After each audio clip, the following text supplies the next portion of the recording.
السلام علیکم ورحمۃ اللہ وبرکاتہ۔ تو آپ سب سامعین کیسے ہیں؟ انشاءاللہ خیریت اور عافیت سے ہوں گے۔ میں بھی الحمدللہ ٹھیک ہوں۔ آج جو حدیث لے کر کے آئی ہوں میں آپ کے سامنے، آئیے اس میں جانتے ہیں کہ ہمارا اللہ ہمیں تکلیفوں کے بدلے کیا عطا فرماتے ہیں۔ تو آئیے جانیں کہ اللہ مہربان رب ہمارے لیے کتنی بڑی بڑی نعمتیں اللہ نے عطا فرمائی۔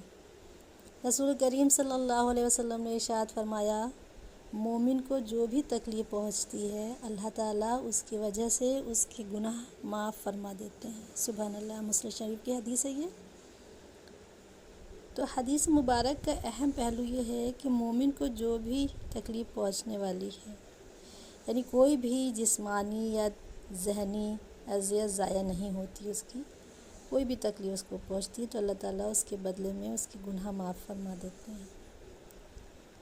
حدیث کی دیگر روایات کے مطابق بیماری، تھکان، پریشانی، غم، رنج، حتیٰ کہ ایک معمولی سا کانٹا بھی چبھنا گناہوں کی معافی کا سبب بنتا ہے۔ یعنی کہ آپ کو کوئی غم پہنچ رہا ہے تو آپ اس پر صبر کریں۔ کوئی تکلیف پہنچی ہے یا بیماری ہے کوئی، یا آپ کو کوئی بھی پریشانی ہے، کسی بھی طرح کی پریشانی ہو سکتی ہے تو وہ پریشانی کے بدلے اللہ تعالیٰ ہمارے گناہوں کو معاف فرما دیتے ہیں۔ اللہ تعالیٰ اس کے مصائب کے بدلے میں مومن کے گناہوں کو اس طرح گرا دیتے ہیں جیسے خزاں میں پتے جھڑ جاتے ہیں۔ جس طرح سے ہم نے دیکھا ہے کہ جس طریقے سے آپ دیکھتے ہیں پتے جھڑتے ہیں، جب پتے جھڑنے کا موسم آتا ہے تو اس طریقے سے ہمارے گناہ اللہ تعالیٰ معاف فرما دیتے ہیں، گرا دیتے ہیں، جھاڑ دیتے ہیں۔ تو اس حدیث میں ہمیں یہ سکھایا جاتا ہے کہ دنیا کی آزمائش میں مومن کے لیے عذاب نہیں بلکہ پاکیزگی کا ذریعہ ہے۔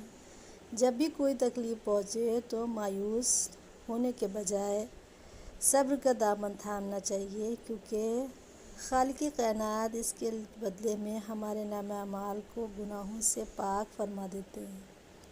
یعنی کہ جب ہمیں کوئی تکلیف پہنچتی ہے، ہم بہت پریشان ہو جاتے ہیں تو ہم الٹا یہی بولنے لگتے ہیں، منہ سے شیطان کفر کی باتیں نکالنے لگتا ہے کہ ارے وہ تو اتنا ویسا ہے، ہم ہی کو تکلیف ملتی ہے، ہم ہی کو ایسا ہوتا ہے۔ شیطان سے ہمیں لڑنا ہے اور ہمیں احادیث جو ہیں وہ نبی کی وہ پڑھنا ہے، اسے سمجھنا ہے اور اس پر ہی عمل کرنا ہے۔ کہ جب ہم سمجھ لیں گے، پڑھ لیں گے کہ اللہ تعالیٰ نے اس پر ہمیں کیا اجر دینا ہے تو ہمیں صبر آ جائے گا کہ یہ شیطان بہکا رہا ہے، یہ تکلیف پہنچی تو اللہ تعالیٰ اس کے بدلے بھی ہمیں بہتر عطا فرمائیں گے انشاءاللہ۔ تو آئیے ہم اور آپ اپنے نبی کی احادیثوں کو پڑھیں۔ پڑھنے سے مطلب صرف پڑھنا نہیں ہے، اس پر کام بھی کرنا شروع کریں اور صرف اپنے تک محدود نہ رکھیں، دوسروں کو بھی اسے ضرور بتائیں۔